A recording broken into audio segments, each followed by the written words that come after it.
శుభోదయం.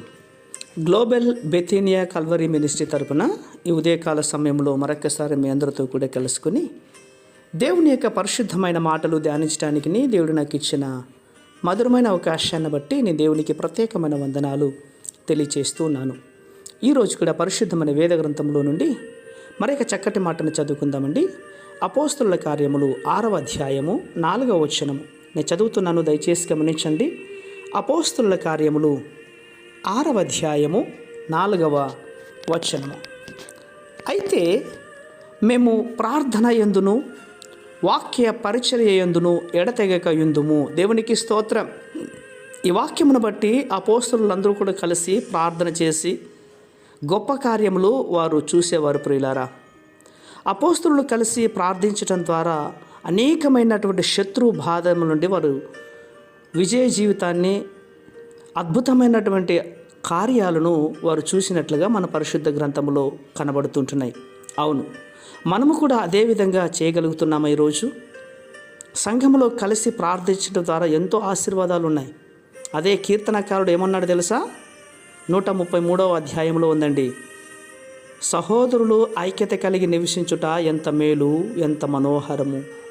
అది తల మీద పోయబడి అహరోను గడ్డమ మీదుగా కారి అతని అంగేల అంచుల వరకు దిగజారిన పరిమళ తైలమువలె ఉండును అని చెప్తోంది. సియోను కొండ మీదకి దిగవచ్చు, హార్మోను పర్వతం మంచు వలె ఉంటుంది అని కూడా చెప్తున్నాడు. ఆశీర్వాదమును, శాశ్వత జీవమును అక్కడ ఉన్నాయని చెప్పేసి దేవుడైన యెహోవా సెలవిస్తూ ఉంటున్నాడు. ప్రియమైనటువంటి సహోదర సహోదరులారా, కలిసి జీవించటం, ఏక మనసు కలిగి ఉండటం వలన శాశ్వతమైన ఆశీర్వాదములు కలుగుతాయి. అది ఎంత మేలండి, అది ఎంత పరిమళంతో సమానం. అందుకే భేదములు కల్పించే విధంగా మన జీవితంలో ఉండకూడదు. పరిశుద్ధాత్మ ఎక్కడైతే పనిచేస్తాడో ఖచ్చితంగా అక్కడ ఐక్యత ఉంటుంది. ఐక్యతతో కలిసి ప్రార్థన చేసేవారు ఎంతో గొప్ప కార్యాలు చూస్తారు. ఆ గొప్ప కార్యాలు ఈరోజు కరవైపోతున్నట్టు కారణం ఏంటో తెలుసా?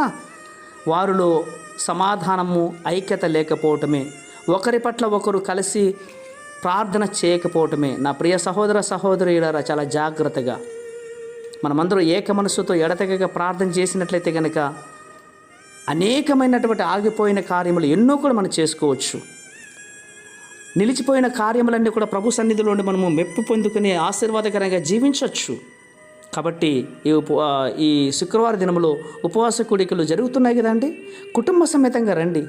ఏ కార్యములు మీ జీవితంలో ఆగిపోయాయో, మీ పిల్లల జీవితంలో కావచ్చు, మీ ఆత్మీయ జీవితంలో కావచ్చు, మీ కుటుంబ జీవితంలో కావచ్చు, మీరు ఎక్కడ పడిపోయారో అక్కడ మరలా అద్భుత కార్యములు జరగాలంటే మనమందరూ ఐక్యతగా ఉండి దేవుని సన్నిధానంలో ప్రార్థించే వారమై ఉండాలి.